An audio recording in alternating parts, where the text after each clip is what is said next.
Good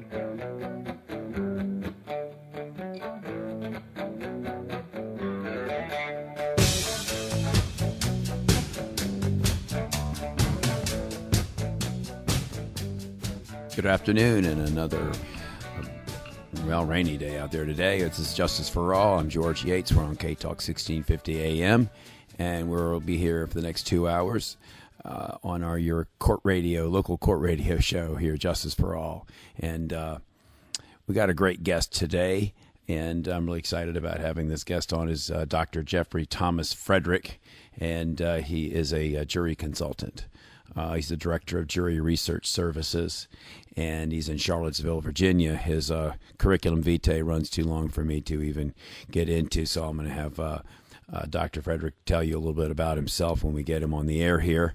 And we will be talking really about the jury system in America and jury selection, how lawyers go about doing it, and how jurors react during jury trials. And so it ought to be really a fascinating show today.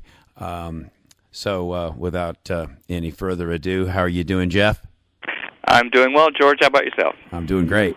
Well, listen, Dr. Frederick is the author of Mastering Voir dire in Jury Selection, the third edition. Has been out 2011 is the third edition. Correct. And he's also the author of The Psychology of the American Jury, which he wrote in 1987, as well as numerous publications for so many legal treatises that it just goes on for pages. I guess I'd like to start with, first of all, Dr. Frederick, what is the jury system in America for those that don't really familiar with it? It's a constitutional right. What's different about our jury system as opposed to the other countries in the world? Well, it really varies when you go to other countries. A lot of systems rely on an inquisitorial, where you basically have a judge who is deciding the case. In some countries, you have a mixture of judges and jurors. For example, France has that model, and you have more traditional inquisitorial or judge-directed, where they not only decide the case, but they also direct the information search and how that information comes to them. So they have a great deal of control, which is vastly different than what we have here in the United States. Well, what is it? Is our system better, in your opinion? Yes. And what makes our system? We always talk about how our American justice system is the best in the world, and so on. I had a guest on earlier last month from California. We were talking about this Pistorius trial, which is now back in the news. Right. And apparently that's going to be decided by one female judge, apparently, who has two advisors to her. No jury trial in South Africa, I guess for reasons of long years of discrimination and so on, and they couldn't even get a fair jury impaneled there, apparently, I guess was the reason behind that. What is it about our system that is there any other jury trial system like ours? I mean, do they have this in England? Well, they have this, and they have the jury system in England. It's different from ours. We don't go through the kind of selection process that in England that you do here in the United States. And one of the things about that I think is a real value of the American jury system is that it really is democracy in action. Is that you have the populace, you have people, your everyday people who come in and serve on juries that allows the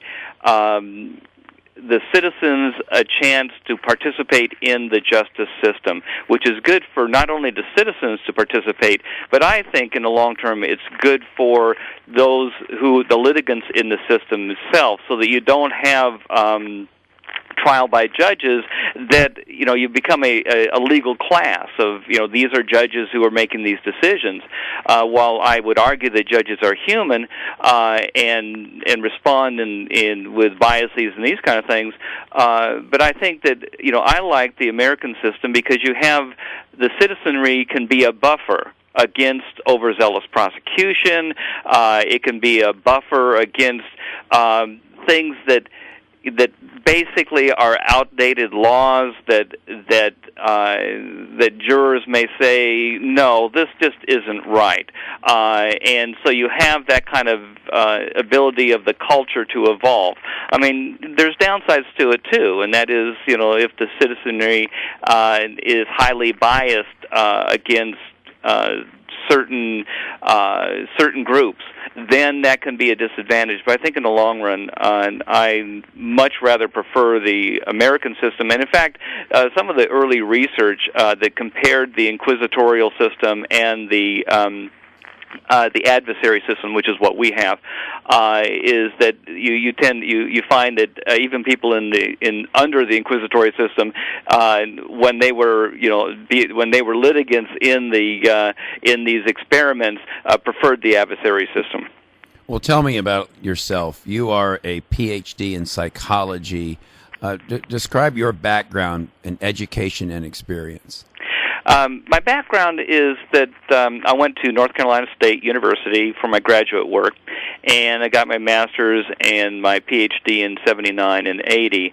And kind of a unique situation in that in the early 70s, around 1975, when I was a graduate student, first-year graduate student at North Carolina State, there was a famous trial that began there, a criminal trial, where a young black woman was in jail, and she killed her jailer with an ice pick and escaped. And as it turned out, the jailer was sexually assaulting her, and so there was a criminal trial held in North Carolina, and it started off, and the defense team requested assistance, and a friend of mine and I, and she got me involved, he volunteered to help out, and what it allowed us to do is to apply the skills that we were learning in graduate school with statistics and surveys and personality, these kind of things, to an actual applied setting, being the legal system, and the defendant was tried for capital murder, and we were instrumental in terms of the team was instrumental in not only moving the trial from, she was going to be tried in eastern North Carolina, moving it to the central section of the state in Raleigh, North Carolina, where the capital is, and eventually she was acquitted. And that got you hooked, I suppose, on jury research, and you've been at it ever since? Is that the end been at it since 1975. It's been a long road. So you've got your undergraduate work at Pacific Lutheran University. Are you from Washington State? Born and raised in Tacoma, Washington. And you got your PhD at North Carolina State, so you continued in doing this. And did you continue doing jury research and this sort of work while you were doing graduate work all the way through into getting your doctorate?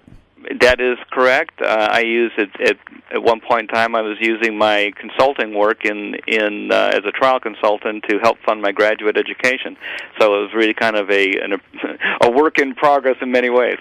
I see that you were on the faculty at the Trial Advocacy Institute. Is that Herb Stern's course that was taught at UVA all those many years? I've been there a couple times lecturing there. I've also lectured at a variety of organizations, even for the Department of Justice and the National District Attorney Association and a number of criminal bars. And you teach prosecutors and defense lawyers how to go about picking juries that are going to be hopefully getting the people on that jury that are going to be favorable to their side of the case. How do you do that? How do you teach lawyers to pick a jury? Well, a couple things is, one, to recognize that that all jurors are not the same. And all cases are not the same, so that the people who might and if I ever say good or bad jurors. I want the audience to understand is that I like all jurors. All jurors are good in my eyes, but whether or not they would be more or less receptive to what a particular client, what their story is, why, what is their perspective, and so we work with, in terms of teaching lawyers, we work with helping them understand what makes people different, and also how can we get jurors to open up during the voir dire process. And for your audience, the voir dire process is really the beginning of a trial, where the attorneys and the judge in the state of Virginia, it's usually all three, ask questions. In federal court, it may only be the judge, but sometimes they'll allow attorneys to ask questions. And it's basically this screening process where both sides ask questions of the jurors, and in trying to ferret out bias, because basically, as you well know, George, our system of jury selection is not a matter of picking teams to where we go, okay, you get to pick one, I get to pick one, you get to pick one, I get to pick one. We don't. That's not. That's what the name implies, but that's not the way it's done. It's really a juror rejection system, and so what happens is that both sides, as we go through the questioning process, at some point in time, there is a filtering that goes on, and it's basically done in one of two ways. It's done either through a challenge for cause, where the party demonstrates to the court, or the court uncovers, a reason that this person should not serve. It may be because they're blood relatives of one of the litigants, or it may be that they have read publicity and they formed an opinion that they really can't set aside. And the judge would recognize this, hopefully, and then they're removed through the challenge for cause. Now, those are unlimited in nature. The only other way you could prevent someone from sitting on a jury, and notice I'm talking about preventing them from sitting on a jury, not selecting them, is through what we call a peremptory challenge. And this is allowed by statute, and it gives you a certain number of free dismissals, if you will, or excusals, to where I can remove somebody without any stated reason. However, there are restrictions on it in terms of I can't remove people in a discriminatory manner as it relates to race, gender, national origin, and this is evolving, so I'm sure we'll be seeing more factors coming into play. Well, this is a fascinating sort of issue. We end up with some jurors that don't want to serve just because they don't want to sit on a jury for the next day, 2, 3, 4. Or so weeks in some cases. Or a week or month. And so they'll say things like, well, I can't be fair, just so that you'll strike them for cause. And then you'll run into people that will say, well, I can be fair, when they probably can't. And you call them stealth jurors. What is a stealth juror? Well, that's a really fascinating area. Now, in a nutshell, stealth jurors are people who have an agenda. They may feel that for them justice would be to convict this defendant, and they come in with that view from pretrial publicity. How do you know? How do you know somebody's a stealth juror? Do you talk to them after the trial, or they're obviously if they've gotten on the jury, you can't go. It's too late. Yeah, you can't usually. I'm sorry. Go ahead. You can't go into the jury room to see. No. So how do you discover that someone was a stealth juror? Do you do that afterwards? Well, once they're on the jury, the only way that you're going to find that, or there's a couple ways, that if the trial's in progress, what has happened in the past, for example, is that maybe a juror has told his co-workers that I'm getting ready to serve on this case, and I think, and some people have said, I think they should fry the guy. But when that particular potential juror came into the trial for the jury selection part of it, the juror said, no, I can be fair. I don't have any opinions in this case. And in that particular situation, you had members of, his coworkers actually alerted the court that, no, this is what this person has told me. And that person was then removed, I think, during the jury selection process. Sometimes you might find it during the course of deliberations when that juror says something to other jurors like, well, I've been a victim of abuse, or I've been a victim of this, or I've had this happen to me, or I think all these type of people are crooks, or whatever it is, and the jurors may, during that time, may bring it to the attention of the judge, and the judge would act on it. But that's usually not how you find out. And usually what happens, and oftentimes you will not find out, would be potentially afterwards if something is uncovered, like a juror has had a history of certain activities but didn't mention them during voir dire, then that might be a way to identify that person as self-juror. But when that happens, the train really has kind of left the station, and you're hoping that a court will overturn whatever verdict that was, and courts do not like to do that, so the bar is pretty high. What you want to do with a stealth juror, and we can get into other sorts of bias, but a stealth juror is someone who does have that agenda, and what you want to do in the jury selection process is to compare that juror's responses with any information you may have on that juror, and it may only be the information that you have on the jury list. You may have the juror's occupation. You may have a little more information, not very much. But is there anything that person is saying that's inconsistent with that, or inconsistent with any other information you might have on jurors? And the other information nowadays that you might have is that normally, as you go into trial, the parties will look at the jury list, and then they may ask their friends, or in some cases they might hire a private investigator to just simply look at the list, to check databases and see whether or not they've have filed any lawsuits, and whatever kind of information they might be able to uncover. In some situations, you might have investigators just simply driving by a juror's home just to kind of see the nature of what it looks like, that kind of thing. But my experience a lot of times, of course, is that in most cases, your average case is not high profile, and your Correct. average jury trial does not have a lot of publicity. Mm-hmm. And, of course, your average defendant doesn't have a lot of money to pay for, private investigators, jury researchers, and so on. Your services are only probably able to be afforded by your clients that are able to afford that sort of thing. Who have access to resources. Who have access to the resources, and the vast majority of jury trials are conducted by public defenders, or who may have an investigator but probably don't spend that time going out and researching these jurors.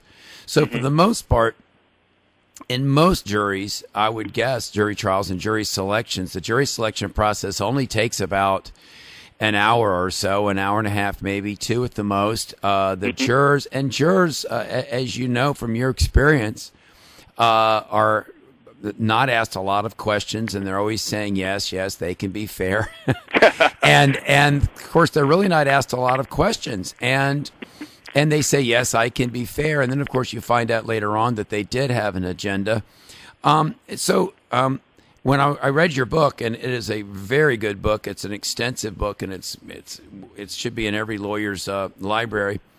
But I'm fascinated by the fact that many people will come up to me and they'll know that I'm an attorney and a trial attorney, and they'll mention that they have served on a jury, or they'll mention that they want to be on a jury. I think a lot of people would like to do jury duty. So what do you say to people that, first of all, anybody can be a juror as long as they don't have a felony record, right? Well, as long as they've lived in the jurisdiction for the required amount of time, it may be 6 months, 2 years, so whatever is the requirement of the jurisdiction, they can't have been convicted of a felony unless they've had their rights restored. Then they'd be allowed. They're basically in terms of they have to be a member of that jurisdiction.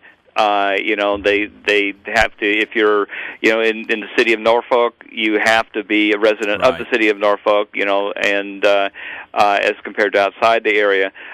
So and while everybody theoretically would, a lot of people would qualify, you have to look at how the lists that are developed, how they occur. For example, in federal court, you have the list primarily being, if not exclusively being, voter registration lists. And so if you are not on the voter registration rolls, then you're never called. It changed a lot when they started going to driver's license. I think that's how the state court's now doing it, right? Yeah, exactly. Yeah, you get a more diverse group of people coming in. And in fact, in some jurisdictions, they might even use, besides DMV, they might even use government assistance programs or other kinds of lists, tax lists and these kind of things that might further increase the diversity of population. So is it fair to say that then because of that your federal court juries are going to be maybe a little more conservative than your state court jury? As a given rule, probably. They tend to be more authoritarian than your state court jury. Well, whether or not we want to call them authoritarian, they're going to be likely to be a little bit, depending on the jurisdiction. You got to remember that if they're voting, they could be in a jurisdiction that is that is one is that more politically progressive, politically liberal. So I don't want to totally say that they're going to be skewed to the conservative end. Right. What you're likely to see is the potential for certain groups just not being called, and those groups tend to be might likely be minority groups, the economically less advantaged groups that don't end up being on these kind of roles. So you're likely to find underrepresentation in those groups. To what extent do you use stereotyping in selecting a jury? Well, we try not to use stereotyping. Everybody's human, but one thing you have to recognize is that everybody doesn't fit the stereotype. First of all, there are certain stereotypes you are not allowed to use. You're prescribed by law. You cannot use race. You cannot use gender. You cannot use national origin. These kind of things you cannot use as the basis of your peremptory challenge. So you've got to understand that if I'm going to be good at my job, if you're going to be an attorney and if you're going to be good at your job, you've got to set stereotypes aside. You've got to take each person as an individual and try to uncover what it is about their experiences or their opinions that might have them view a case a certain one way or the other. And so it is, it really is up to the attorney nowadays to go beyond the stereotype, be able to go ahead and even if they have in their mind a stereotype of, well, I think that people in certain occupations might view something a certain way, it's important that they confirm whether or not that exists. There's, a common stereotype is that for plaintiffs, you don't want to have, in civil cases, for our audience, for plaintiffs, they do not want to have people who have been involved in the insurance industry. And so that's a common stereotype. However, I've found in my own work. And I once very early in my career, and I said that I want to have working with a plaintiff, and I said, we do not want to remove this woman who happened to work in an insurance agency. And the plaintiff's attorney was going, wait a minute, that's crazy. We can't allow this. And I said, well, no, she will be okay. She will be fine. And so we didn't exercise a challenge against her, and we found out after trial is that during the middle of the deliberations, the jury split based on gender. What the underlying case was that a woman was sexually assaulted in a Greyhound bus station bathroom, and so she sued Greyhound. And what happened was that this particular woman from an insurance company stood up, walked to the door of the deliberation room, and said, "We're not leaving here until we give this woman some money." And so I only, use that kind of example is to say that we have to get beyond stereotypes. We have to understand each juror as best we can for who they are as an individual. We are here with Dr. Jeffrey Fredericks. He's a jury consultant from Charlottesville, Virginia, with a national reputation, and we'll be right back after these short messages. And we're going to talk with Jeff Fredericks how he goes about using his educated guesses. We'll be right back.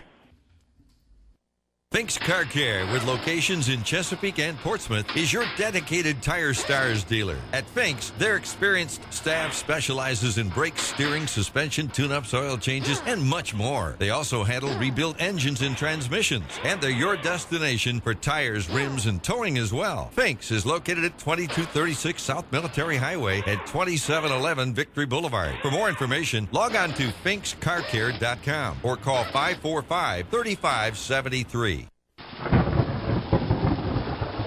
Nor'easter season is here, so don't get all wet. Protect your house. Call Crawl Space Door Systems at 363-0005. Reduce your flood insurance, reduce the threat of mold and insects, and save energy. Crawl Space Doors, air vents, flood vents, vent covers, and fans can help you stay dry or get you dry quickly. Contact Crawl Space Doors for more information at 363-0005 or online at crawlspacedores.com. Stay dry, my friends.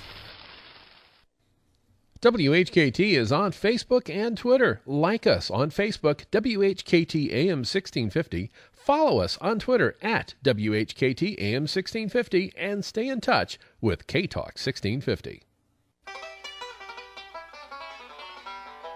For the very best in down-home music, join us on Saturdays, 11 a.m. for Ramblin' Ralph's Bluegrass Special with the authority on bluegrass music, Ralph Coleman. Saturdays at 11 a.m. on AM 1650 WHKT. Ramblin' Ralph's Bluegrass Special.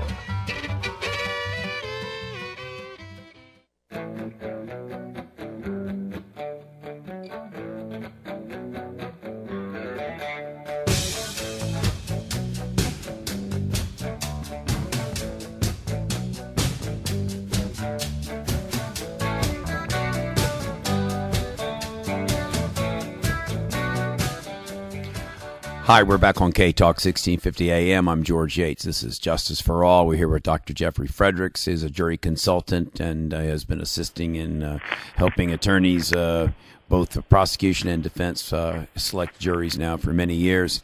My experience, Jeff, with doing this, of course, I was a prosecutor in Virginia Beach for several years, tried a bunch of juries as a prosecutor. I've been in defense now for the last 25 years, criminal and civil. I know for many years, lawyers in state court were not permitted to do the questioning themselves. We basically we took the first 12 people that came into the box that didn't say that they had biases, and you ended up with these jurors.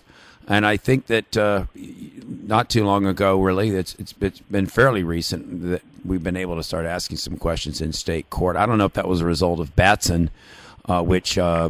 When Batson came along and they said, well, now you can't just stereotype, you can't use discrimination, because for the longest time it would seem like, well, you eliminate a lot of women off your jury, or you want men on this jury, or you want women on this jury, and so you would just strike them because of stereotypes. That person's a school teacher, I'm going to strike them. Or because you didn't get to ask a lot of questions, you didn't really know a lot about them. There's not a lot of jury questionnaires. I mean, the way you pick a jury, when I read your book, and obviously when you and I interviewed Richard Gabriel on my show, who you may, I'm sure you know him as well. He's a friend of mine. Yeah, and a very good at this sort of thing. And you gentlemen who are so good at this, you come in, these are going to be the cases that are going to be more high profile. Usually there's more time to pick the jury.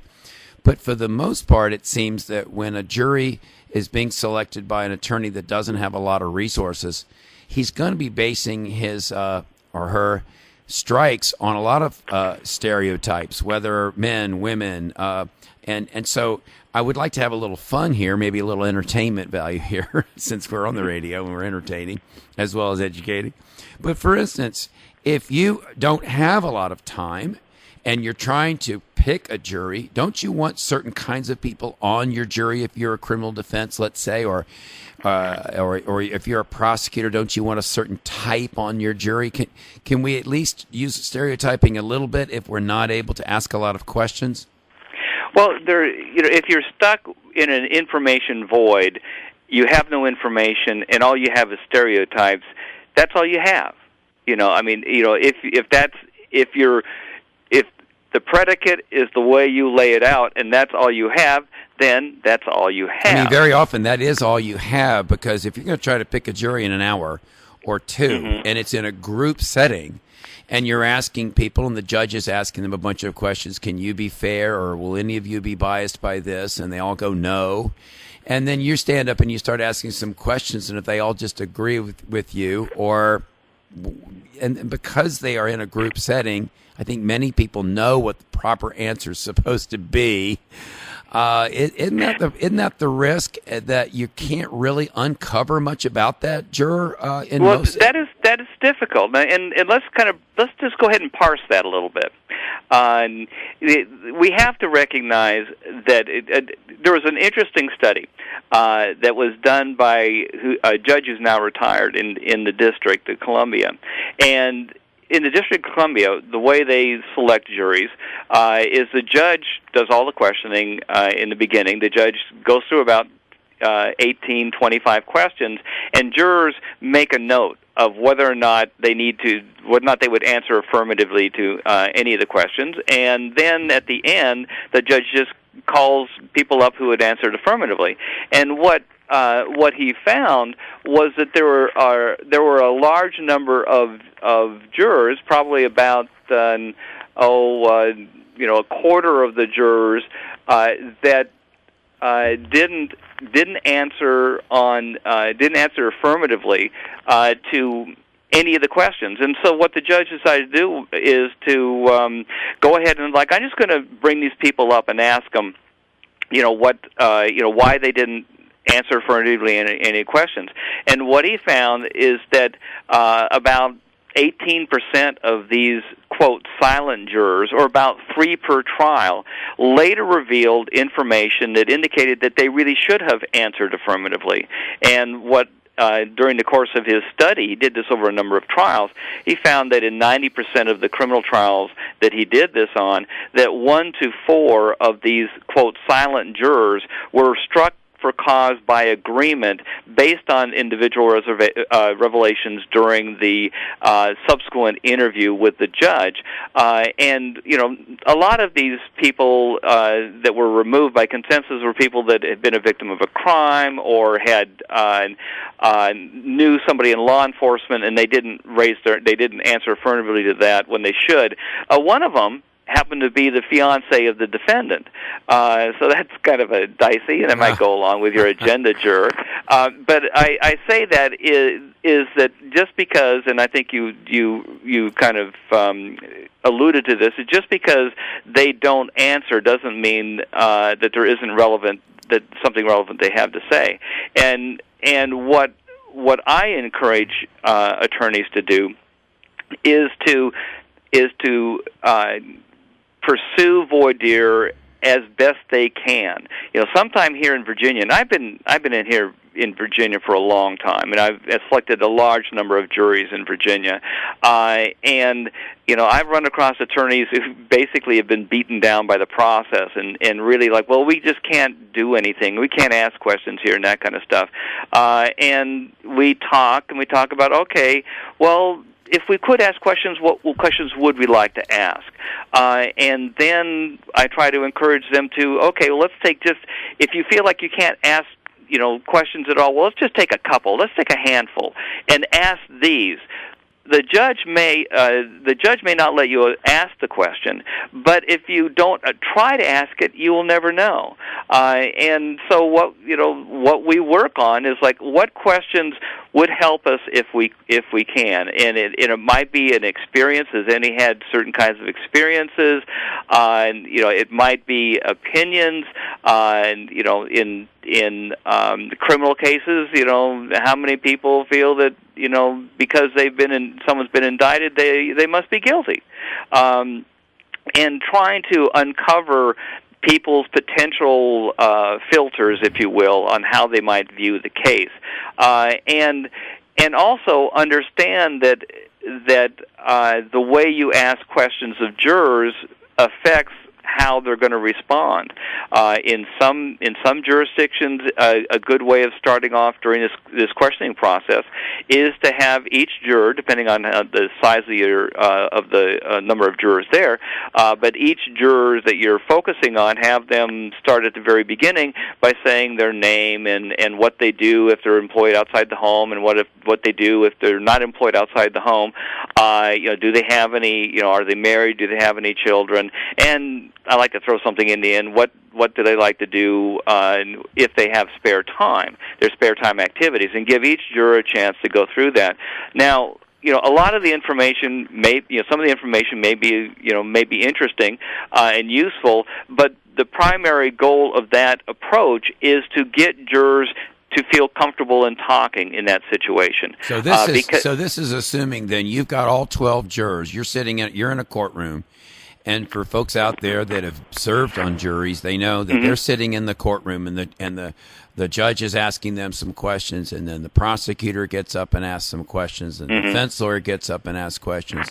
And you're saying these are questions then that are being asked of people in open court in front of everybody else, right? Exactly. Okay. Yeah, we want to get over the degree of uncomfortableness in simply saying something in front of a group. A lot of times jurors don't raise their hands, and for your audience, a lot of times the only way you get to talk to a juror is if they raise their hand in response to a question that you've asked. So you just go down the line, start with juror number one, and start asking them some specific questions about what their hobbies are, or whether they are a member of the Kiwanis Club, or where do you do? How do you start? In that kind of approach, what we do is we just pick 3-4 questions, maybe 3-4 pieces of information, and if they're seated in a box like that, and the judge says, "You focus on these people here. We will address the remainder of folks if you have them in the audience. We're going to have them, we'll have them come up and replace people if that's the way the judge is conducting the voir dire." Sometimes you have to do it with everybody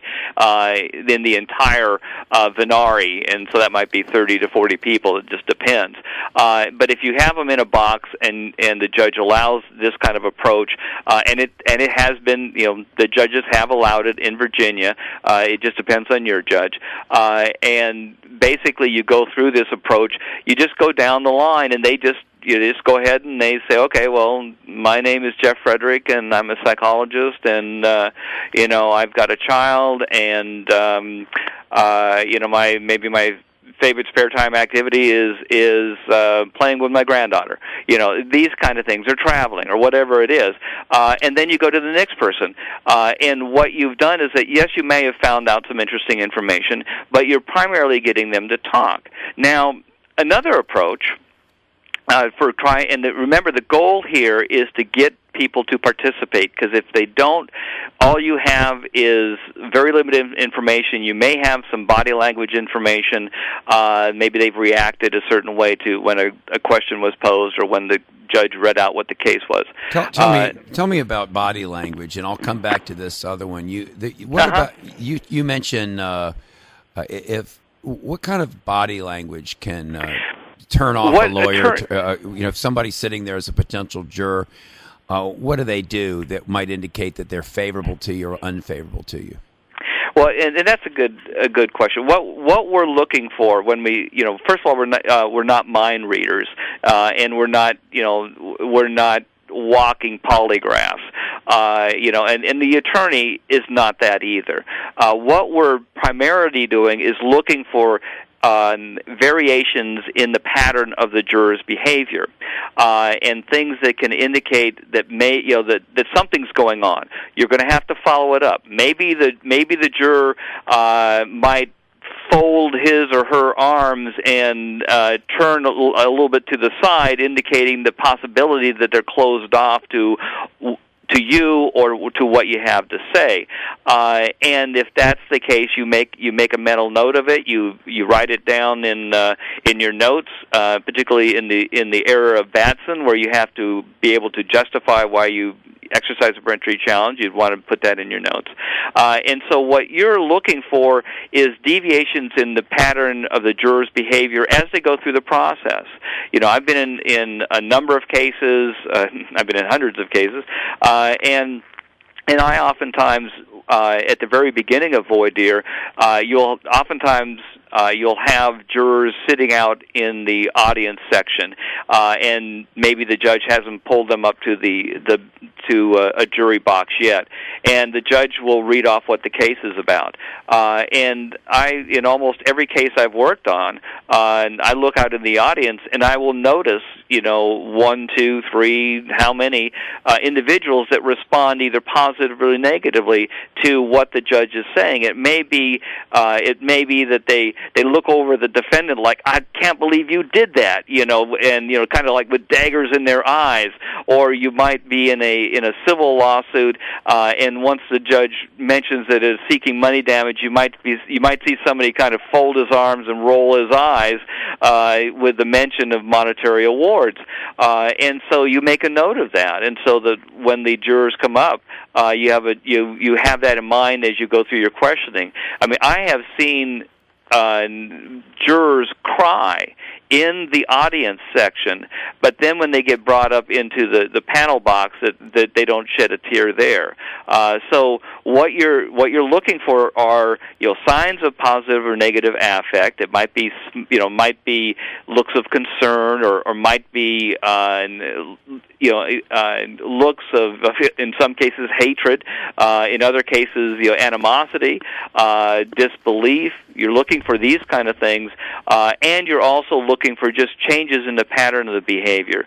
For example, will a juror talk more to the prosecutor than to the defense attorney? Well, if that's the case, you may find that juror is really a little bit more comfortable with the prosecutor or comfortable with the position or the side that he or she is responding favorably to by talking, and then not so responsive to you on the other side. And so that's what we're looking for. It's not like if the juror blinks an eye or if the juror twitches a certain way, it means 100% of the time that they are leaning one way or the other or having a certain reaction. I mean, sometimes people fold their arms because, hey, the AC just went on, they're cold, So, but with nonverbal communication, what we're looking for, and I think what the attorney should be looking for, is how is that behavior changing as a function of who asked the questions and what questions are being asked, and is there anything that reflects a positive or negative affect? And then also pay a lot of attention to things like smiling and that kind of stuff, things that are a masking of the jurors, jurors' potential feelings, they may hide that behind a mask, and the mask are either a frozen face or a face where they have a smile, but then the upper parts of the face around the eyes and that kind of stuff are not involved in that smile. You don't see the crow's feet by the sides of the eyes, things like that. Tell us a little bit about jury dynamics. Let's assume, and we'll maybe come back to the actual selection, but you do a lot of post-jury interviews, right? Mm-hmm. And so what types of, I guess, your book, and I think in your studies, there's different types of people. Identify what kinds of jurors there are by type, if you will, and how that results in certain deliberations and the jury dynamics once you've gone into the jury room to decide a case. Well, you talk about authoritarians, you talk about leaders, followers. Some jurors call it holdouts. Right. There's a couple things that we want to consider in the deliberation process, and one of the, first of all, when you mention authoritarianism, that's going to be related to their personality. It's very, very loose terms as a liberal conservative dimension, although you can have closed-minded liberals that actually respond in similar ways to high authoritarians in terms of their rigidity of thinking and these kind of things. But without getting into the psychodynamics of that kind of thing, is that and that's more appropriate to consider in the jury selection part. But when we're talking about the deliberations, what we're kind of looking for is how will that juror interact with others, and we can have jurors that can be leaders. You can look at one of the things to consider when you're looking at somebody for a potential powerful force on the jury is going to be, do they have leadership positions in other areas of their life? Because if they're used to being a leader, or if they have an occupation that they are basically leading others in, so you don't have to be the president of a corporation. You could be just you could be, and I don't mean to say just a librarian. You can be a librarian who is basically, head of the reference desk that basically tells people, here's the answer, do this, do this, do this. So you can end up with certain kinds of occupations that they have experience in being leaders in that, or maybe they have been had leadership positions in organizations. Maybe they're church, maybe they're a lay leader, maybe they're a deacon, maybe they're in some other leadership capacity there. You have individuals who tend to be followers, who tend to not be too assertive, who will basically they'll come to a decision, and they'll be heavily influenced by others.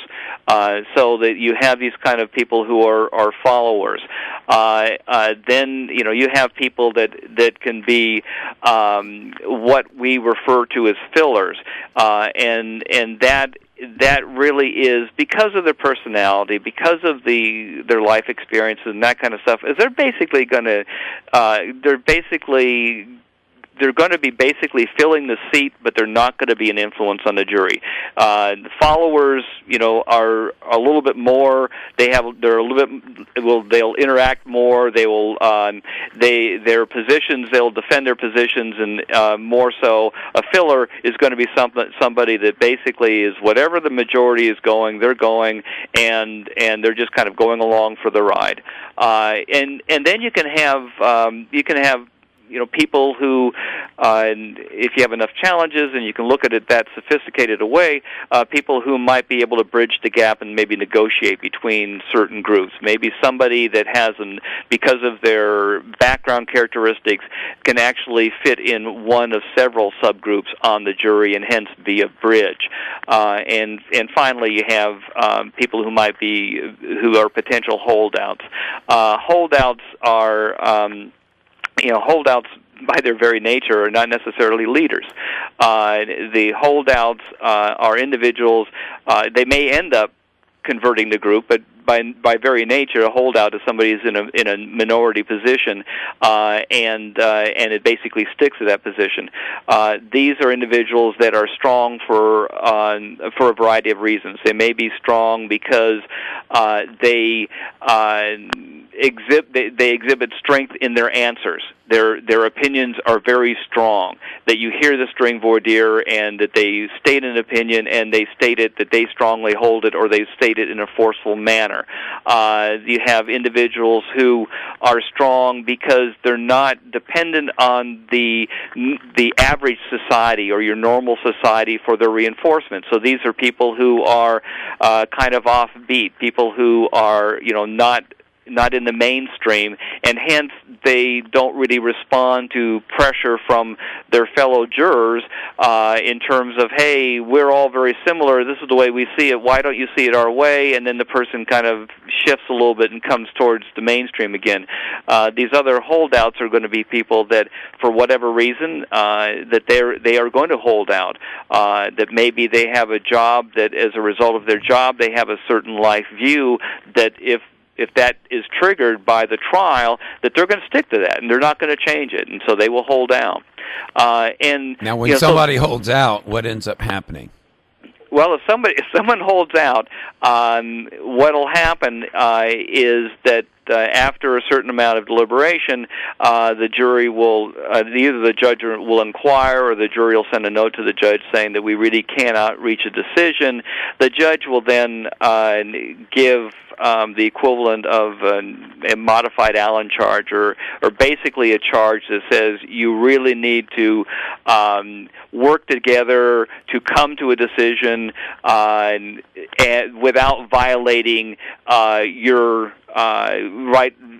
violating your values, etc., to where it basically is a dynamite charge. It's to hopefully get them to re-engage in deliberations and try to come to a unanimous decision, because in Virginia our decisions have to be unanimous. And so, but if that cannot happen, if that juror refuses to change the position, or is unable to convince everybody else to come to their position, then that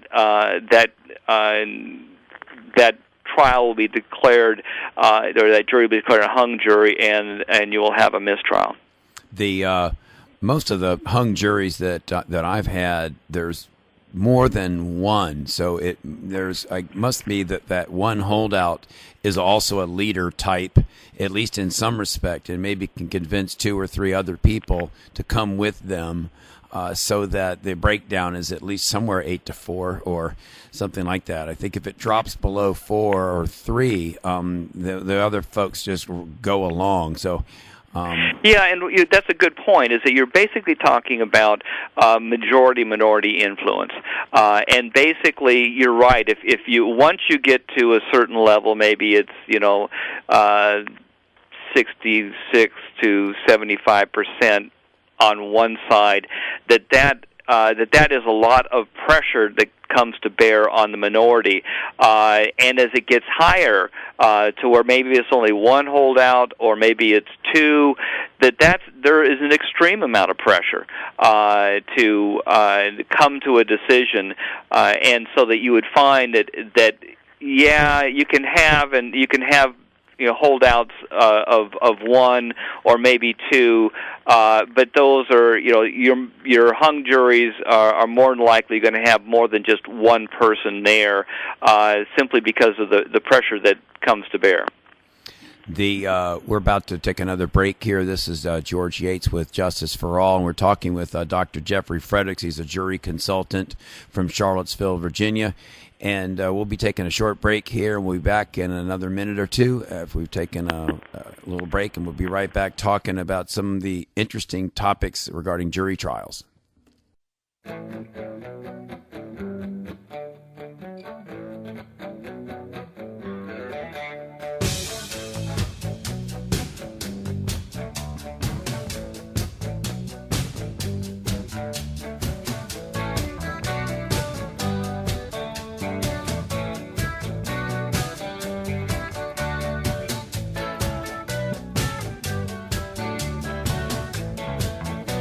We're back at K-Talk 1650 AM. I'm George Yates, and this is Justice for All. Our guest today is Dr. Jeffrey Fredericks. He's a jury consultant and the author of Mastering Voir dire and Jury Selection.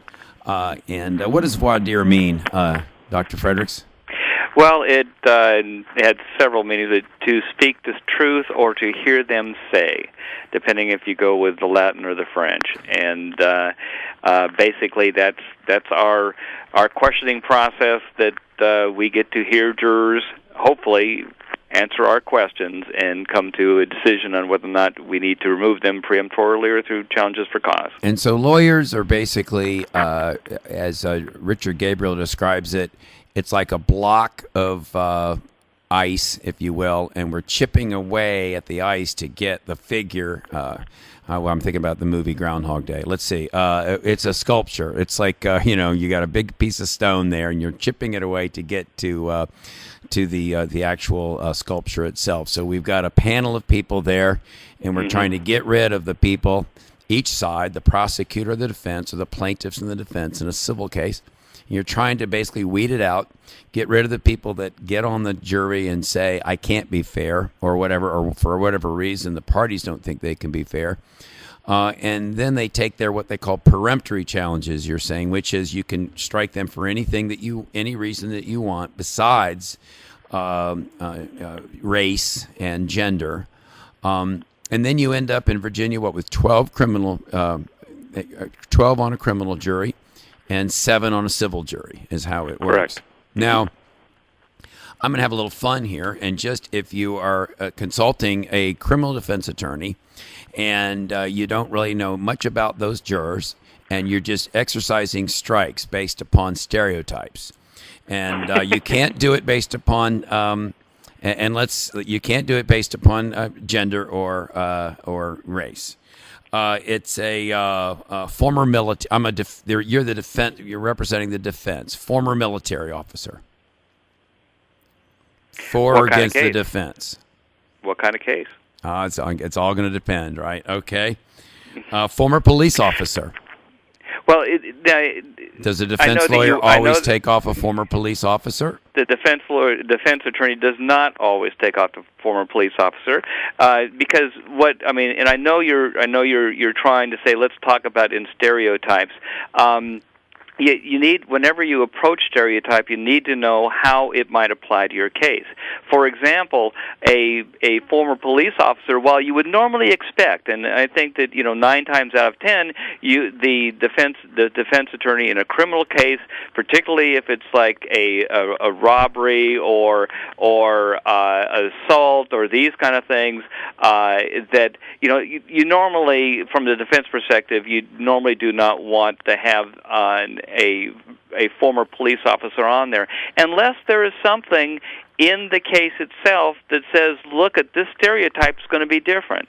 It may be that the police didn't follow appropriate procedures, and that this person would know, no, wait a minute, you're supposed to be documenting this, you're supposed to be doing this, you're not supposed to be doing that, and quite frankly, if someone's doing that, they may be fabricating evidence. So I think that, George, what I would encourage your audience and the attorneys is to look at it from that perspective. Is that, yes, I have certain stereotypes in my mind, but is there something about this case that hits a hot button, if you will, on that stereotype, one way or the other? And is it something that I have been in cases where in medical negligence cases, I have taken working with the plaintiff, I've taken medical personnel on there, and that would be going against the stereotype. And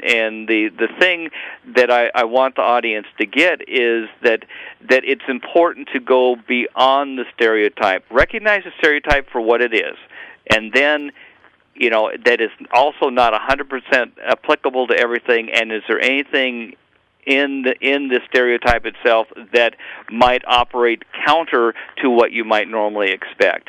And then, in the end, George, you throw up your hands and saying, all I have is this is what I have to go with. But I think that we need to keep it on the search for what's inside that juror's head. Are there experiences that jurors had that would make them deviate from a potential stereotype? So you can't just say, well, okay, a school teacher is going to be more or less likely to side with the prosecution or the defense. Right, and also, what do they teach? Is it a school teacher that teaches math or teaches accounting, and it might be kind of putting everything in little boxes, and if the prosecution has a messy case or has some holes that the big picture, people buying the big picture might be going for the prosecutor, but if there are gaps that somebody who's more technical oriented, or maybe somebody who needs to have order in their life, that person might be less receptive to what the prosecution says, and yet still might be a teacher. So I think it's okay to recognize that we operate on stereotypes in society, but we want to always quest to go further, and that will make us better. We can't judge a book by its cover. Unless you're looking at my book and it's purple, and that's what it is. Well, no, because so often, this is what people will do. Someone will say, "Oh, well, you're a lawyer, so I already know about you," or and that's what people want to do. They want to generalize, they want to stereotype. But the fact is that people are much more than just their occupation, or whatever that you want to ascribe to them as now. What about a Republican? If you know somebody's Republican, they're going to be more pro-prosecution or pro-defense. I bring in the Republicans or Democrat, the Democrats. Political. What about independents? Actually, the reason I say that is that I work. I sometimes work for the government, and I also back many moons ago, I worked with the Office of Independent Counsel in the prosecutions of North and Poindexter, and these were the defendants. Some of the defendants arising out of the Iran-Contra affair, and the interesting thing about that, and I can't go into any detail about that, but the crimes of obedience, like North was claiming that he was basically kind of following orders. This is my job. This is what I did, and these kind of things. You would have you might have a greater receptivity by conservatives, by Republicans, to certain kind of defenses. Raised by a defendant. So and that when I work with prosecutors and across the nation, is that one of the questions that invariably comes up is, how is this case different from the 95% of the cases that I try? Prosecutors are very effective. They win disproportionately large number of their cases, and logic would dictate that yes, that should be the case. But they tend to. I have found prosecutors to be a little bit less in the hole, and I love them. I work with them, to be a little bit less sophisticated in jury selection, because they have a lot of room for error in terms of kind of the normal, how people respond to your average cases. Defense, you think prosecutors might use stereotypes more than they should? I think that they can fall into habits, and that they would then all of a sudden lose perspective and go, "Gee, this is the kind of juror that I always put on my criminal prosecutions," and all of a sudden they have a case like a North case, or a case that maybe involves police, allegations of police brutality or something along these lines, that all of a sudden some people who normally might be good for them all of a sudden turn out to be bad. That might be saying, "Look, the police, it's a tough job. They're not given the credit that they deserve, and I'm not going to second guess them." And while that juror in all your other cases with the government might be just fine, but in this particular case, that would not be the juror that they would be satisfied with. And so we inevitably have a conversation about, okay, is this a case where the people that you normally like are going to be likable in this case? And that's something that you have to face. I mean, to me, you have to face that in every case, but in particular when I'm working with the government, because they have a history of being successful and not having to be so focused on who exactly is going to be on my jury. In the O.J. Simpson case, probably the most famous one for those of us old enough to remember it, there was a lot of talk about the racial composition of that jury. Right. And we know, tell us a little bit about racial composition of juries in your experience, how that affects a verdict in a case, and how it affects jury selection. Well, first of all, going back to Batson, you cannot use... What is Batson for those out there who don't know what Batson is? Batson is the ruling by the United States Supreme Court that you cannot use race in a discriminatory manner as it applies to jurors and jury selection process. And when was Batson decided? Oh, that's been a couple decades now. I don't have the exact year off the top of my head. But we have been living under Batson for a significant amount of time. Well, I'll help you out. It was 1986, and it's interesting that Batson came out in 1986. That's the first year I ever tried a jury trial. So I have been operating under Batson for my entire career. You're entitled to legal life. Yeah. You're a young man. You're a young man. And I think Batson is a good decision in terms of it is not implemented effectively, but it's a good decision. Right. Well, doesn't it mean that but if I have a black defendant and there's let's say 20 people out there, I'm going to and let's say on my jury panel and I'm striking jurors, I'm going to want to not strike my black aren't I going to want to have more black people on that jury just as a general rule? Because of the impact of race in jury deliberations? Well, what you're talking about, and the reason I'm answering this way is that again, stereotypes are not appropriate. But so I what might you're not talking necessarily want that. You're exactly right. I mean, there's been a number of cases that I've worked on that. With a minority defendant, the minority person on the jury is looking at the defendant going, look, I lived the same life that you lived, and I chose the right path. You didn't, and I'm sorry, I'm going to convict you. I mean, to where, again, you have the issue of stereotypes and whether or not this individual really fits your supposed stereotype. In general, in terms of wanting to have minorities on the jury, because as a defense attorney, in the general, once you accept the fact that you will go specifically with any individual juror to make sure they have the set of beliefs that you think that they have before you do anything. But in general, you want diversity on there so that you can have multiple perspectives on there. Also, what will happen with the having that diversity is that if someone engages in negative racial stereotypes in the jury, you have a minority person there, and it becomes less likely that that's going to be voiced in the jury, less likely to have power in the jury. And so having that diversity, and it can work several ways. I was talking to a friend of mine who just got off jury duty, and I of course asked, well, okay, tell me all about it.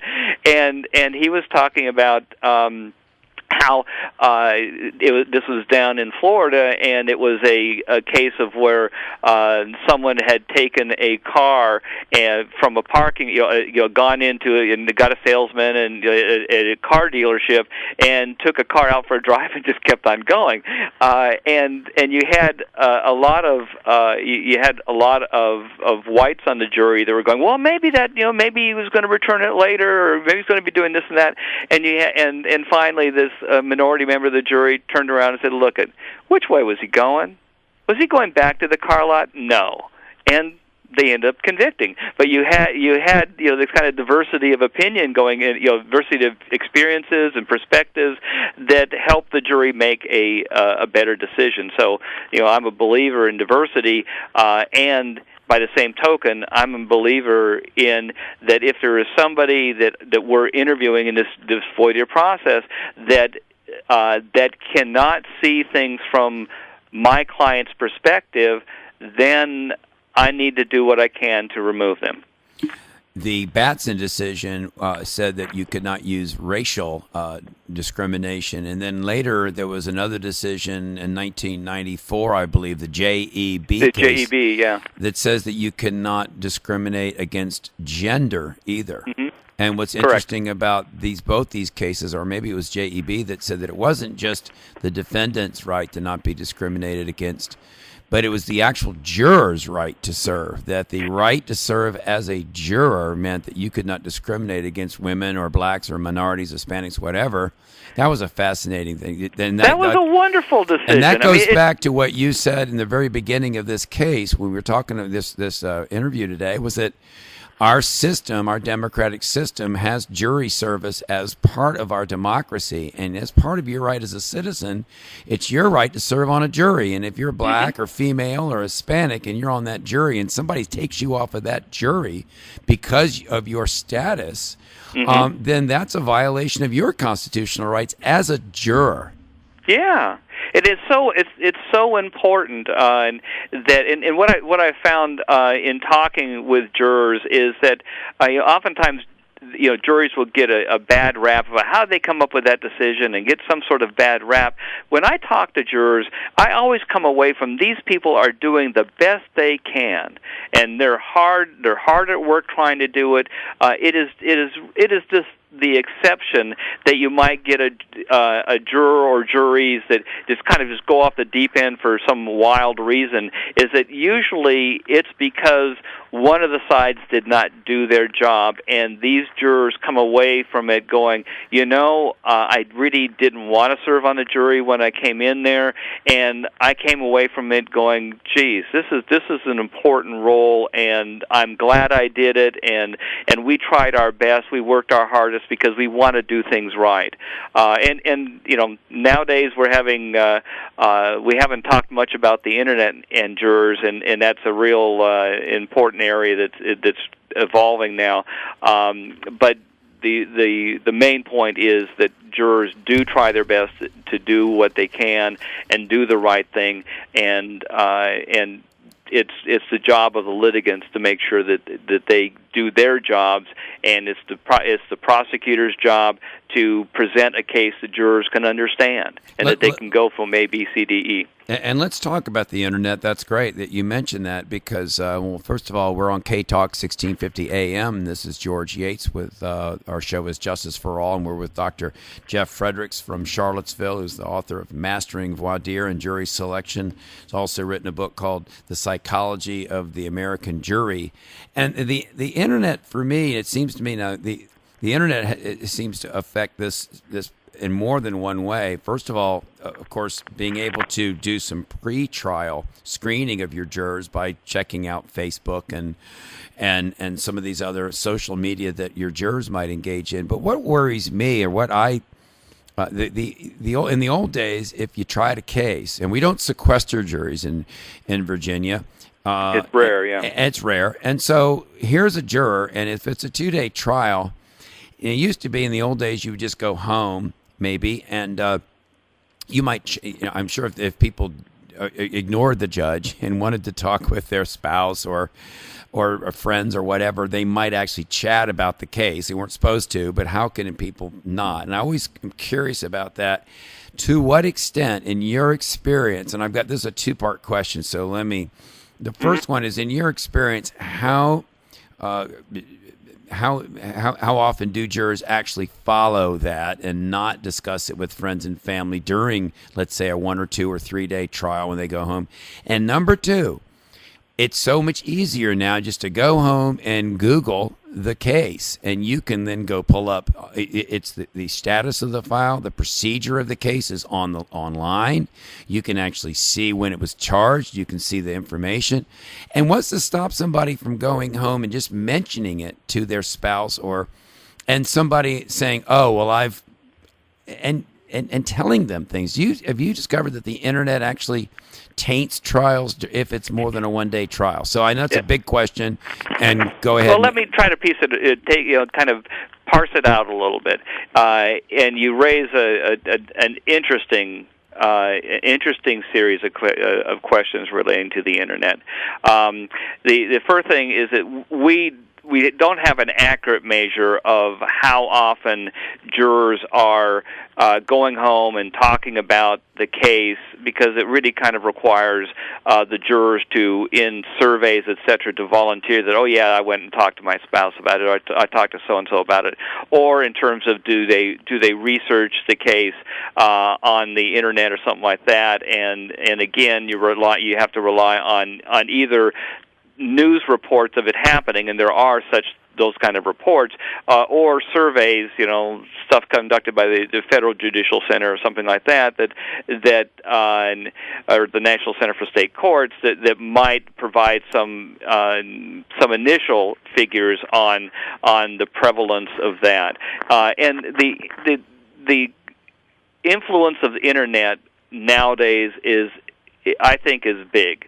There, as you noted, there's two major components. One is how attorneys can use it to find out more information about jurors, because it's not only Facebook and social media sites, and that's a big component of what do people post, what are their favorites and likes and things like that. But there's also databases like the if you contribute over $200 to a particular candidate or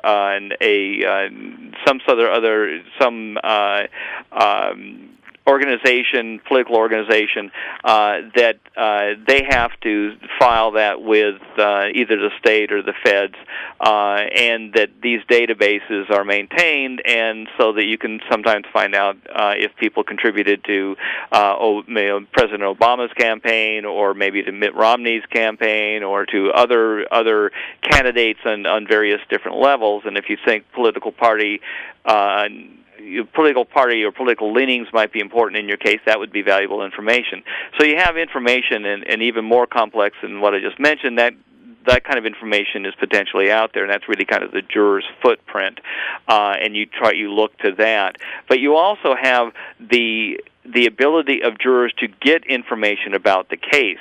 One of the interesting things now is that in the past, if jurors were confused about a legal definition, they might go down to the library and look at a dictionary or something like that. Or they might, back in the old days, they might go to the library to research, some topic that might be relevant. And that is, not allowed by the courts.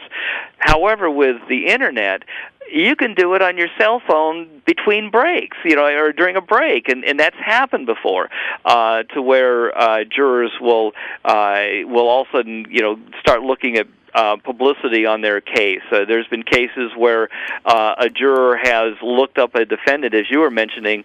You can go to the case file, but you can also go, in this particular case, I think it's up in New Hampshire, where a juror during deliberations, during a break in deliberations, maybe overnight, something like that, he went ahead and he looked up, he did a search on the defendant and found out the defendant had been convicted for some other crimes, and then came in and told the rest of the jury that during the course of deliberations. Now, that was not admissible, and yet he did that and caused a mistrial. And that's one of the things that is really troubling nowadays, and is causing has been causing mistrials. It's not like to the point to where the whole system is breaking, but it's something that we need to recognize, and I'm glad I have this opportunity with your audience to at least let them know that kind of stuff is not appropriate. That is, going out and searching information, because you have dictionaries online. You have Merriam-Webster and this kind of stuff that you can look up legal definitions. Many of the problems with that is that may not be the legal definition for your jurisdiction. And nowadays you can even go on Google and do searches involving maps to where you can actually physically look at pictures of not necessarily the crime scene, but if it's an auto accident or something like that, you can look at maybe that intersection. You may you can kind of pan around it, and you can see trees and that kind of stuff. Well, you don't know if those trees are still there. They can actually do a view of the scene when in fact that scene may not be accurately reflected by the images that you're looking at. And even some of the other things that have happened with the internet is that jurors have friended attorneys, attempted to friend witnesses, and doing these kind of things that are totally inappropriate and have resulted in some cases in mistrials. And it's to me, it's just a fascinating area. It's an area that we have to, as participants in the legal system, we have to try to do our best to let jurors know that this is something that they cannot do, and in some cases can suffer criminal penalties for doing so. There's been cases in England where jurors have been given jail sentences for communicating with the defendants, and there's one fascinating jury story from England where you had, I think it was in 2008, where you had a juror who was sitting in a criminal trial and she couldn't make up her mind how to vote, and they're getting ready to go in deliberations. So she posted information on the case on her Facebook page, and then had people take a poll of which way she should vote. Fortunately, someone discovered this and brought it to the court's attention, and this potential juror was removed before she could have shared those results inside deliberations. What was that show where you had phone a friend? Oh, right. So, sorry, Judge, I can't make up my mind. I need a lifeline. I'll call a friend here on this really. one. So it's amazing. Yeah, well, that's my worry. And I tried a case last month that resulted in a hung jury, and I did not. I wanted to try it in one day. I just I didn't want them going home and having somebody at home saying, "Oh, I've done some research on this case and I found this and that and all this other sort of stuff." I mean, imagine if the Casey Anthony jurors had just all gone home every night and and listened to Nancy Grace at night. She never would have been acquitted, and the evidence would not have been from something that was in court. It would have been other stuff. And jurors, you make a really good point, and there's things that jurors don't understand. First of all, they and one thing I want to make clear to the audience is that a lot of these people that cause mistrials because searching out for information and stuff like that is that they're doing that with the right thing in mind, in terms of they want to do the right thing. They want to make the right decision, so they're searching out for information to help them make the decision. They just don't realize that it's the wrong thing to do that, and that it can have extreme consequences. And so that's what we want to help get across to our audience here, is that is obviously something that they should not do, and that it would cause a great deal more problems than they really think it might. For example, there have been some jurors that will get on a jury and they'll just simply post on their Facebook page, "I'm on jury duty now," and that itself is kind of innocuous. But what jurors don't understand is that when you post a comment, it is really an invitation for a reply back. And so what can happen is that you post a comment that, "Hey, I've got jury duty today," and someone may post back, "Yeah, convict them all," or fry them, or these kind of comments. And if those come in, if a juror reads that and the court finds out about it, there are there are instances where that would cause a mistrial, depending on the timing and whether or not that juror shared it with somebody else, or whether or not that juror might have been influenced by that comment. Or that person might respond even with a video about the case or a fact about the case that's been reported in the media that wouldn't be admissible in court, and that the person didn't know about. And that's the worry that I think that anybody has, and yet we don't sequester jurors. And Richard Gabriel writes in his book, it's completely unreasonable to believe that someone's going to walk in there and have all this lifetime of experiences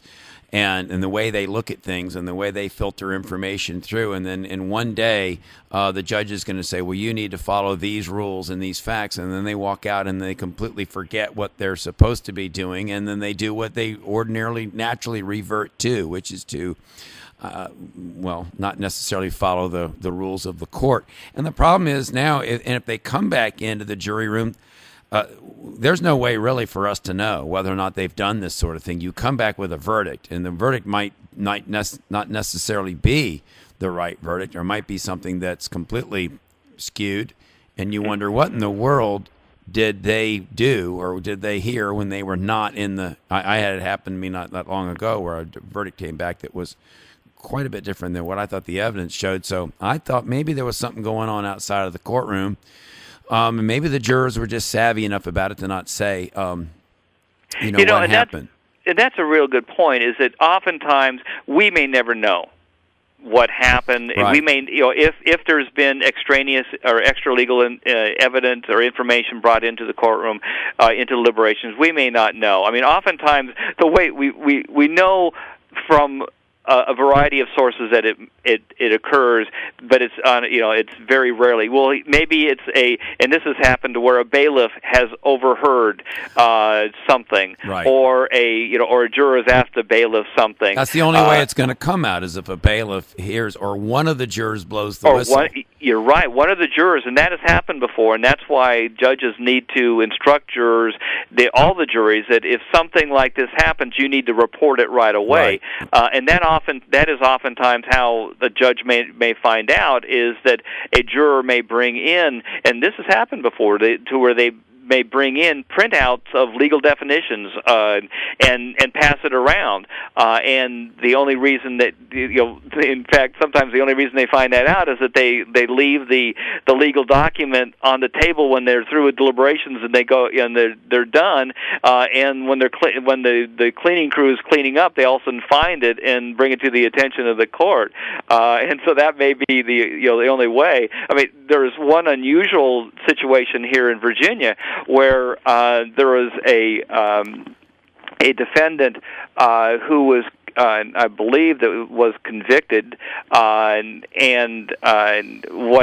what happened was that the jury, you had the conviction, and there was a lot of publicity about it, and one of the jurors was defending how they arrived at their decision.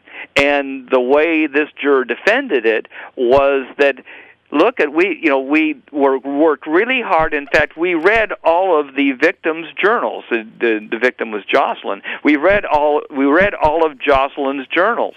The only fly in that ointment was the journals were not admissible, and someone had inadvertently put them in the deliberation room, or left them access, and they actually read excerpts of the jurors around the table to each other. Now, that was inadmissible evidence. The judge had to then declare, set aside the verdict, because that those journals were not admissible. And the only way anybody found that out was that this juror posted under the name Bedford, posted why they reached the decision they did, and then obviously somebody read it and goes, wait a minute, you were supposed to have access to that. What happened is that the judge, they brought it to the attention of the judge. The judge contacted the newspaper and said, tell me who that person is, because a lot of times with news media on their websites, you don't have to use your real name, and so the newspaper provided the name, and they brought the juror in and interviewed the juror and discovered that that's exactly what happened, and the judge had to set aside the verdict. And in that case, were the jurors aware that this was improper? No. Okay, they just kind of assumed that, hey, here are all the documents or the evidence in the case that's been given to us in the deliberation room, and so they just were going through it. So it wasn't a matter of that they knowingly, as far as I understand now, that they knowingly said, "Oh, here are the journals. We're not supposed to read them. Let's read them." I don't think that happened. Well, I think that. By and large, and like you said earlier, I think by and large juries do reach the right decisions. And it's fascinating to me after I've had a verdict that came back, and it was kind of, at first it seemed confusing to me, and I would say, wait a minute, how did they convict on one, acquit on another, and hang up on these other three? And then you would take a look at what happened in the case, and maybe sometimes it takes some perspective. A week later, a month later, and then you go, you know what, that was a good result they ended up with in that case. So sometimes it's surprising, and sometimes neither side's happy with what happened. The prosecutor's not happy, defense lawyer's not happy, but you know what? The jury was happy with it, and it turned out to be the right result. So ultimately, jurors end up, for the most part, doing the right thing, which is what makes it a great system. And I think that the only way really for this internet problem, if it's going to continue to be a continuing problem, is that if jurors do the right thing. I think you're going to have enough people on that jury that follow the oath and that say, you know what, this is serious business. I am going to follow the rules of the judge. I'm not going to consult the internet. I'm not going to talk to anybody about the case. I'm not going to go to the scene. I'm not going to go look at a dictionary. I'm going to wait. I'm going to do it the right way. And then if they do find out, that's your hope, and that's your only really hope for the system, is that there's going to be enough jurors in there that if they do hear about something that's improper going on, they're going to be enough of a leader to bring it to the bailiff's attention, and we're going to find out about it, and that sort of thing won't go on. And I think that you're right. And what we're eventually going to do is we're going to have a kind of a culture of, we now know how to work with the internet in the legal system. Right now, what I encourage judges to do is to give the normal talk about don't read the papers, don't watch TV, that kind of stuff, and then separately talk about, now let's turn to the internet. These are things that you cannot do. These are things that you can do. Yes, you can check your own personal email, but no, you cannot go and do a Google search on anybody related to this case or anything related to this case. You can't do X, Y, and Z under penalty of potential criminal sanctions. Exactly. Because jurors treat the internet differently than they treat the kind of the brick and mortar media that you normally would. They go, well, of course I'm not going to go down to the library and look in a dictionary, but I just looked it up on Google. Hey, what's the big deal? We're going to take a short break here with Dr. Jeffrey Fredericks Frederick, and we'll be back in just a minute, and we'll be finishing our last 15 minutes on this. We're going to continue talking about the internet and its effect on the jury trial process. Mr. Dean McGarry, principal of the Tabernacle Baptist Academy at 717 Whitehurst Landing Road in Virginia Beach, wants you to know the following. Tabernacle Baptist Academy is an independent Baptist school that's been in existence since 1969. It's a ministry of Tabernacle Baptist Church, and the teaching preschool includes classrooms for 3-year-olds and 4-year-olds, and the academy offers classrooms for kindergarten through 12th grade. The school is accredited with the National Private Schools Accreditation Group and is a member of the American Association of Christian Schools and the Old Dominion Association of Church Schools. Graduates from TBA are accepted and graduate from all private and public colleges and universities of their choice. For more information, you can contact Dean McGarry at 757-424-4673, extension 341, or go to the World Wide Web at tbapatriots.org. Tabernacle Baptist Academy. Nor'easter season is here, so don't get all wet. Protect your house. Call Crawl Space Door Systems at 363-0005. Reduce your flood insurance, reduce the threat of mold and insects, and save energy. Crawl Space Doors, air vents, flood vents, vent covers, and fans can help you stay dry or get you dry quickly. Contact Crawl Space Doors for more information at 363-0005 or online at crawlspacedores.com. Stay dry, my friends.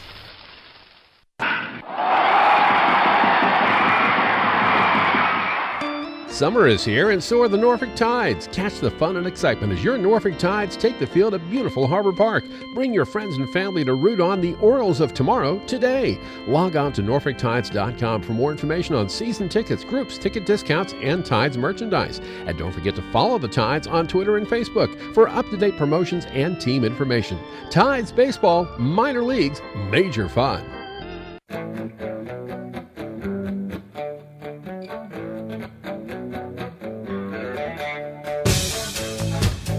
We're back for the last 15 minutes of Justice for All. I'm George Yates. We're on 1650 AM, and we're here with Dr. Jeff Frederick for the last few minutes of our show. We only want to have a few more minutes, Jeff, but what I wanted to talk about maybe was some specific types of cases and questions that you ask people. First of all, and to finish up on this this internet thing, have you got any idea about maybe writing a book about it? Well, I will definitely be updating my current book in the next 2 years, and it will update. I have a chapter on the internet. Because if somebody goes and checks their smartphone, and you talked about Facebook, and you make a post on a Facebook, of course that's different because that's really you're soliciting that comment. But what in the world is to stop somebody from just sending you an email and you read it? Yeah, and then when it occurs on Facebook, there's a chance that someone else might see it, depending on your privacy settings. But you're right; if someone emails you, that unless you bring that to the attention of the court, you're really we're in the dark about that.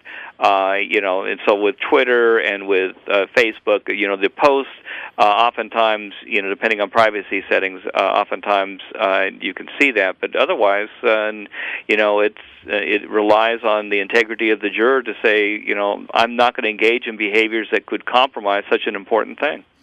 As far as certain views by jurors, what is the do you find that, let's say you've got a crime that's been committed with a gun, and it's self-defense, let's say with a gun, do you counsel to find jurors that, because some jurors have very strong feelings about guns.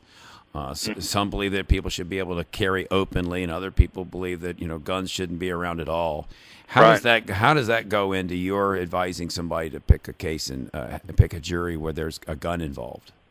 Well, it depends on what role the gun played, and if you're in terms of self-defense, obviously, you would as a criminal defendant, you might be, depending on the circumstances of the self-defense. Again, I just hate to get too complex, but self-defense can happen in a number of ways, and you might have some people who truly believe in self-defense look at that, and yes, I would agree with your overall conclusion that people who are Second Amendment advocates and are anti-gun control, that these kind of people might be more receptive to someone using a gun in self-defense. You have that general leaning that way, but you of course also look at the elements of the self-defense and when did this person engage in their actions, and what decision points were there that even somebody who is a Second Amendment advocate might say, no, wait a minute here, that time for self-defense had passed. Something that so that you would again want to look at the complexity of it. But if it's just simply a straight, should someone be able to use a gun in self-defense, your Second Amendment people would probably be very comfortable with the criminal defendant, provided that the facts, pushed that way also. How about strong religious beliefs by jurors? Do you find that they are a help or a hindrance in having them on your jury? Can we just have it depends always reside, because you can have a strong religious beliefs that kind of run the spectrum. Right. You know, for example, let's take death penalty cases. Strong religious beliefs do play a role in death penalty cases, but if you just simply say strong religious beliefs, you miss the subtle and not so subtle nuances of there are some people who believe that it's an eye for an eye, period. And other people believe that thou shalt not kill, right? And that those Some for are everybody. strong. Yeah, and so you have to you hit the nail on the head that would be important, and then you take it a deeper step to say, okay, and what is important about that, so that we can look at the nuances on why this might be relevant in this particular case. And you have your example about strong religious beliefs, it just runs all over in the area of the death penalty, because you having people who have strong religious beliefs that believe, well, an eye for an eye. You have some people who don't believe in an eye for an eye, but and other people who believe that no, I don't want, even though I believe in punishment and in severe punishment. In this particular case, I think it's appropriate that that someone who's convicted not be given the death penalty, so they have a chance to see the errors of their ways and be able to seek forgiveness and these kind of things that come also as part of strong religious beliefs. The process by which jurors go about deciding cases, it takes distinct forms. You've got how do you pick a four-person in terms of when you're selecting a jury? Can you usually, when you're sitting there helping a lawyer try a case and pick a jury, can you pick who the foreman's going to be? Obviously they choose their own foreman once they get back. Yeah, you're right. Are you pretty accurate about that? Do you a lot of times sit there and figure out when you're selecting them, and as they're about to go back in the jury room, I'm sure you make an educated guess as to... We make educated guesses, and also and part of it comes from the approach to jury selection. And how important is the foreman? Does the foreman generally going to decide the case? No, but the foreman does is the foreman the foreman is influential. The foreman does not decide the case. The foreman basically controls the deliberations. Now, if the foreman can say, okay, let's do an initial vote and just kind of see where we stand, and as a result, by then, all of a sudden you're lengthening deliberations, because what happens is that if you take an initial vote and it's not unanimous, people have laid out what their position is, and then you tend to go to the point of defending your positions as compared to, well, let's go through the evidence. You have and then take a vote later. And then some juries will start off with let's go ahead and review the evidence and talk about it. We're not going to get to a vote right now, but let's just kind of review it and kind of walk through the process. And you tend to find that those type of juries are going to be less likely to be hung, because what happens is that no one digs in their heels at the very beginning and starts to feel like they have to defend their position. And when you're defending your position, you tend not to be open to change. And so the four people can influence the deliberation process, but generally it's not that the foreman goes, hey, I think the guy's guilty, or the foreperson goes, I think the guy's guilty, so let's just wrap it up and we're voting and we're out. There's at least that's not supported in the research, and it's not supported in my own personal experience. What percentage of people think that the defendant is probably guilty? It varies on the jurisdictions. Usually, and it depends. If you're talking about as a result of pretrial publicity, you do polls, and you might, if it's a highly publicized case, you might get perceptions of guilt in 60 to 80%. Can be that high, a highly publicized negative publicity case. But if you're looking at kind of the generic view, in terms of if someone has brought the child, they're probably guilty. That you're probably looking at anywhere from 30 to on average 30 to 45% of potential jurors walk in tending to believe that. At least that's what's been showed in our polling, and then that will also vary depending on your jurisdiction. In civil cases, are jurors generally pro-plaintiff or pro-defense when they walk in the courtroom? Do they take the same approach that they do? Let's say in a criminal case, they're saying, well, the chances are probably that the guy's guilty, or else the prosecutor wouldn't be going after him. I think that's the logical assumption of many. Yeah. But what about in a civil case? Well, that's a really good point, because, and again, I say it depends. It depends on the case. You'll find that in medical negligence cases is that the tendency is to go in with, in fact, I believe that the defendants are more likely to win a medical negligence case than the plaintiffs, just in terms of in terms of numbers. And so you have kind of a tendency to it's a little bit more difficult for plaintiffs to get to be successful in medical negligence cases. In patent disputes, there's a tendency for people to go in tending to favor the person alleging an infringement on a patent. And so it kind of depends on the kind of case and how it fits in. And also you have a great deal of influence in terms of tort reform, and that there's even been studies that just simply seeing a couple ads that are pro tort reform affects how jurors decide cases, and that jurors exposed to tort reform communications and advertisements are more likely to side with the defense than jurors who faced the same cases but did not receive the tort reform kind of advertising.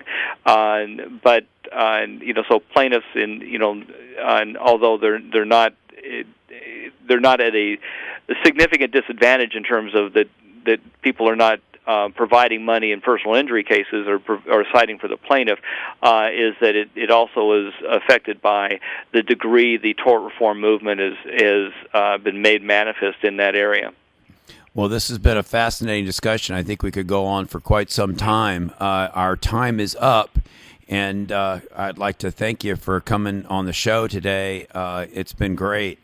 You have really helped, I'm sure, a lot of people out there with some of these issues. We could go on and on and on, but thank you so much for coming on the show, Dr. Jeffrey Frederick. Thank you, George. It's been my privilege. Okay, great. And we will hope to see you back here at 2 o'clock next week. We'll have another 2-hour show. We have a great show coming up next week. And this is Justice for All, our court radio from 1650 a.m. I'd like to thank my engineer here, Dee Thomas, and my producer, Greg Hall. And, we're going to be leaving out of here tomorrow. I'm taking my daughter up to the One Direction concert at Washington Nationals Park tomorrow. So my daughter Rachel out there listening to the show. And we're heading on up to catch that the 1D show on August the 11th up at Washington Nationals Park. That's going to be a lot of fun. And I hope there's not too much traffic on the way up there tomorrow.